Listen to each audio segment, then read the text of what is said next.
everyone, welcome back to my YouTube channel. So in today's video I'm going to be talking to you about binge-worthy shows that I have been watching and what I'd recommend online at the moment. Obviously everybody is in quarantine because of the coronavirus and I understand that completely. Please stay home and stay safe. Let's stop the spread of the coronavirus. Anyway, less about that. Obviously everyone's indoors, so a lot of people are either working on projects or they're getting fit or they are pretty much bored doing nothing, watching Netflix. So here's my list of TV shows and films that I would recommend watching if you are stuck. For ideas, if you're not sure what to watch next, this might give you a couple of ideas. So I'm going to start with Netflix. I've got a couple of Netflix recommendations that I have watched. The first one is Love is Blind. So if you haven't seen this show, it's absolutely batshit crazy.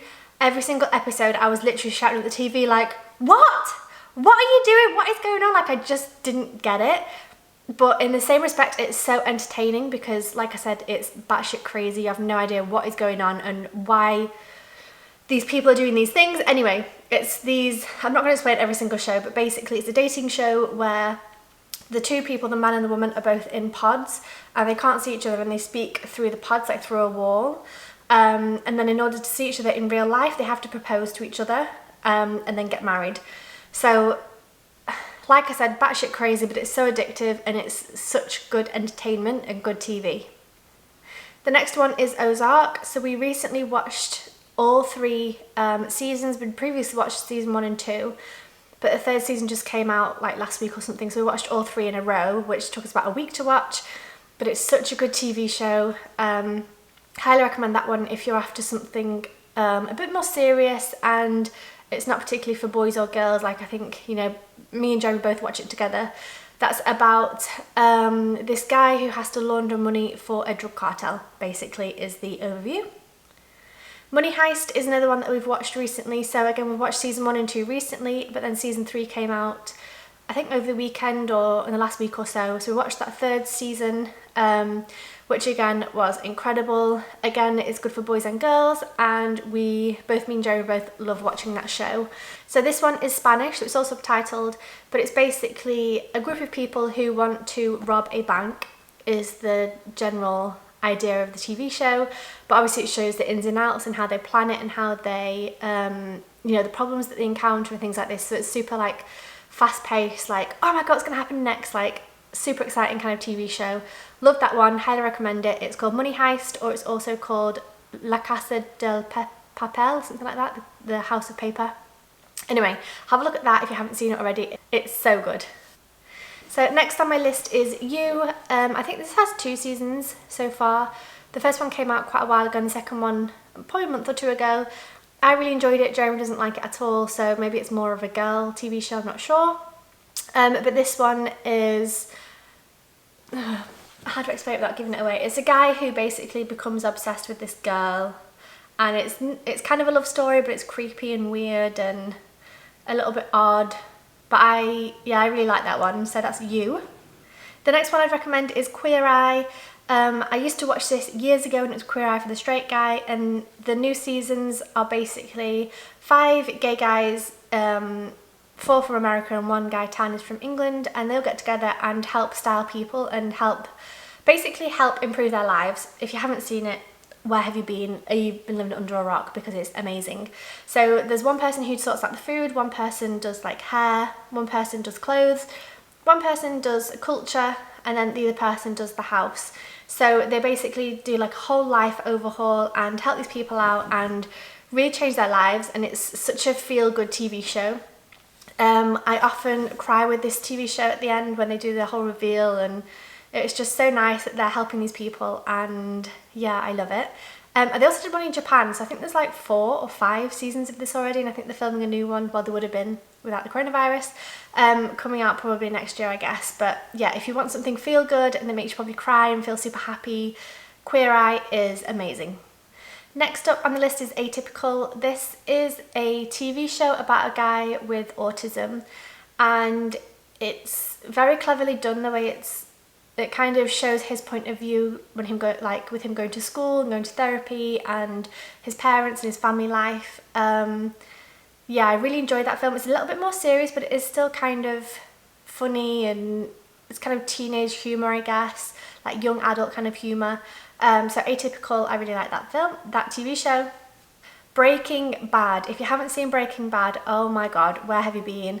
This is another one of those like everyone should watch it TV shows. It's about a guy who is a science teacher who ends up making drugs and selling them for the cartels. But the acting is insane.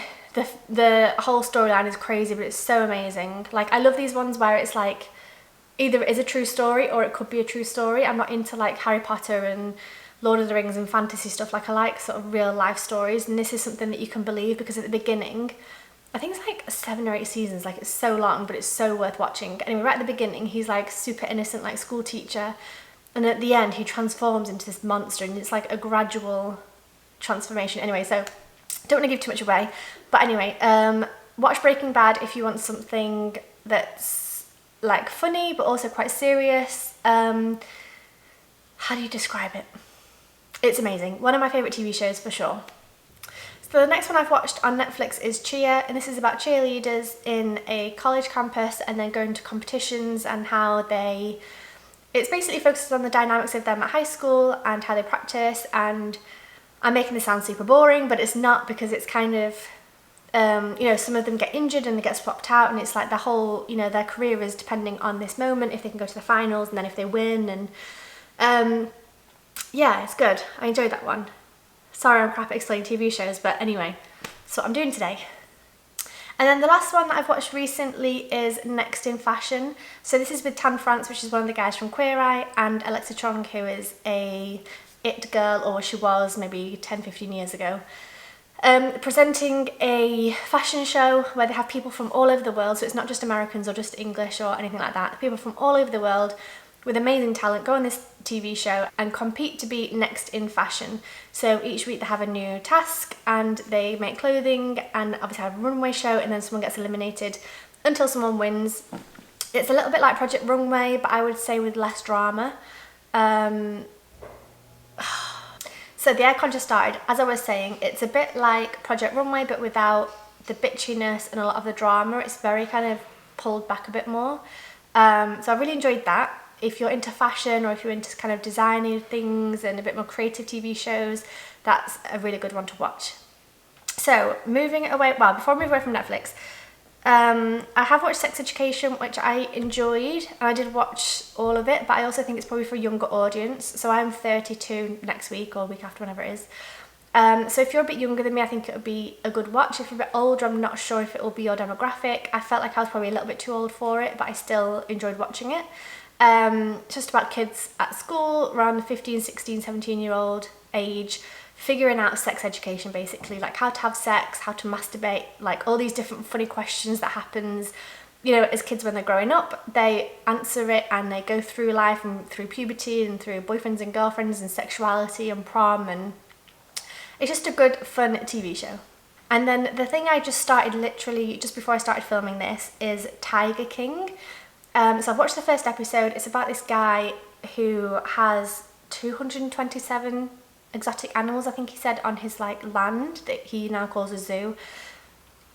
I think it's going to be very like drama based between him and this other woman, and I don't know, we'll see how I feel about that one. I haven't, like I said, I've watched one episode. So far I'm a bit undecided as to whether I like it or not, or if it's going to be a good TV show, whether to recommend it. Anyway, I'm starting it. Let me know in the comments below if you've watched that already, or if you've started watching it. Do you like it? Would you recommend it? Let me know what you think. So now on to Amazon Prime. At the moment I'm watching Making the Cut. So there's only been 4 episodes so far, and I watched 3 yesterday and the last one today. As you can tell, I love like fashion shows, and so Making the Cut actually has Tim Gunn and Heidi Klum from Project Runway presenting this TV show, Making the Cut, and I think they're great together. I love them together. But the format is, again, slightly different to Project Runway. It's kind of, there's not like a huge like drama elimination session. They kind of just talk to people one-on-one at the end and who decide they want to stay in the competition, who leaves. There's also, it can be multiple people leaving per week. It's not just one person leaving. And also the thing I like about it, there's no time constraint on the fabric shopping like there was in Project Runway, so they can go back and forth and they can go outside when they want, and there's no like pressure, like you've got an hour to get everything you need for this, you know, 3-day challenge. So I think that is probably good, like it's a step forward for them. It seems better. And also something I like, but also I don't like, they keep the emphasis on the fact that it's a design show, not a sewing show. Okay, I get that, but they literally had someone, she left in episode 2, so I'm not ruining too much, but she literally just wrapped fabric around and belted it, and she didn't know anything about sewing. So her designs were awful because she couldn't pattern cut, she couldn't sew anything. She relies so heavily on sewers and pattern cutters for her. She draws something and then somebody makes it up for her, which I get, but then at the same time she didn't do anything during the day because she couldn't sew.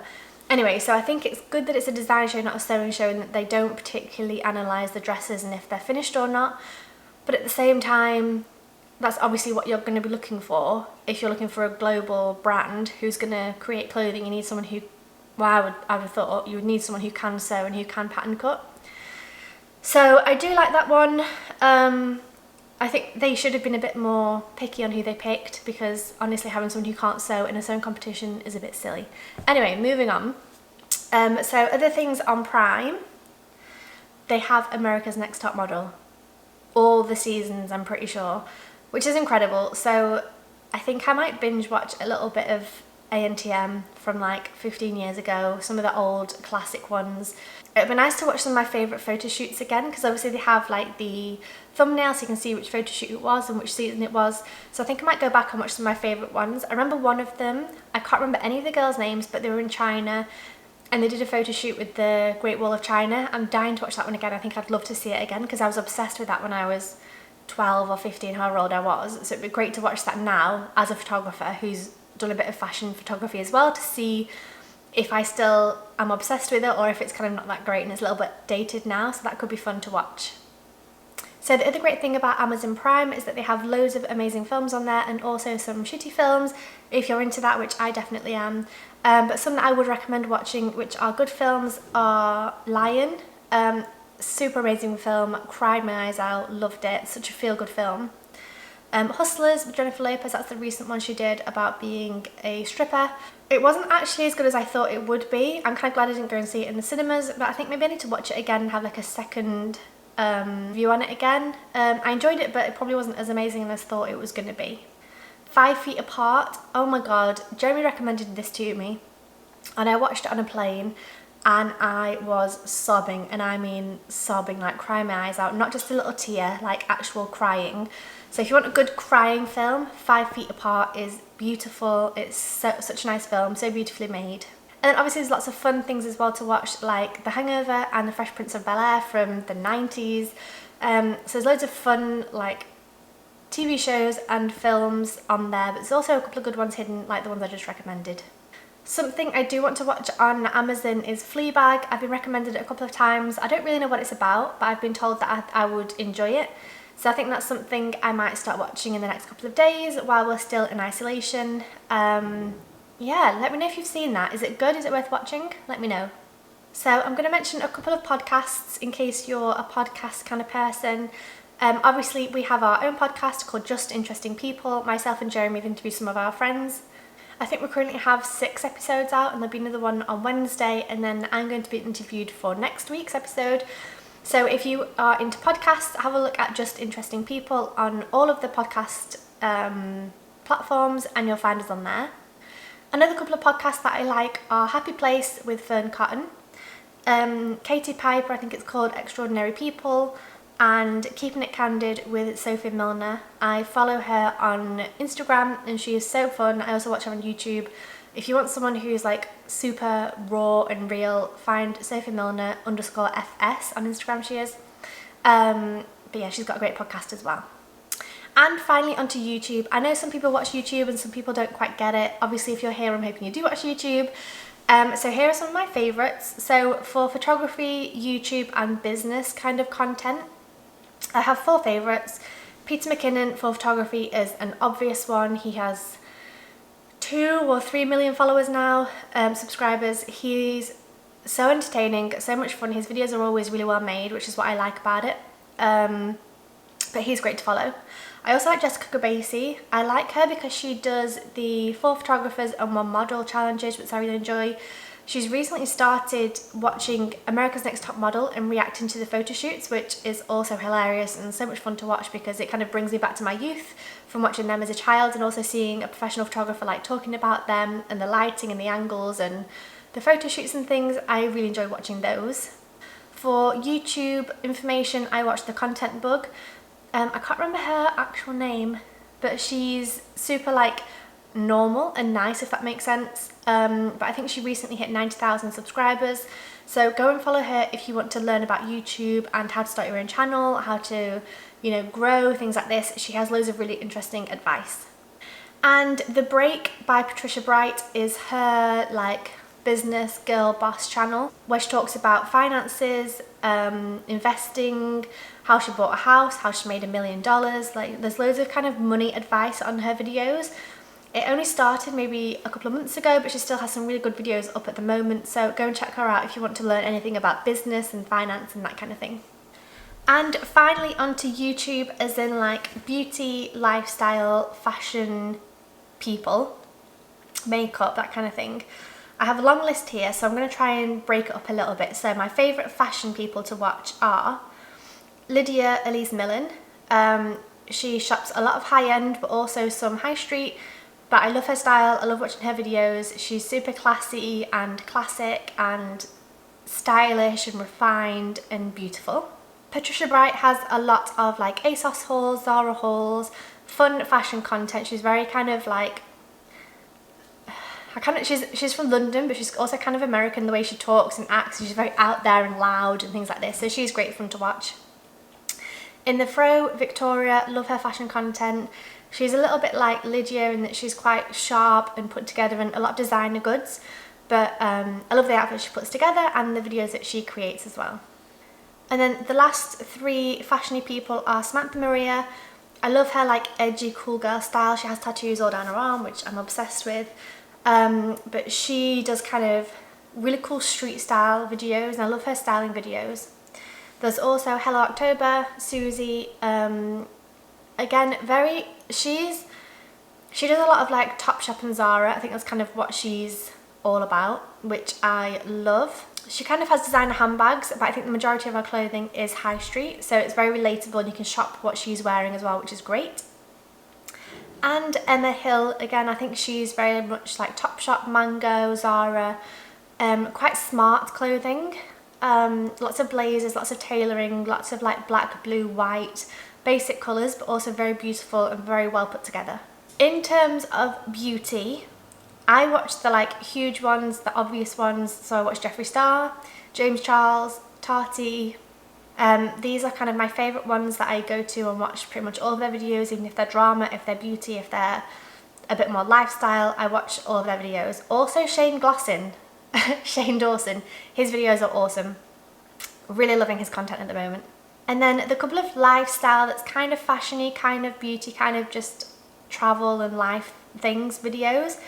I really love Fleur de Force. I used to watch a lot of her.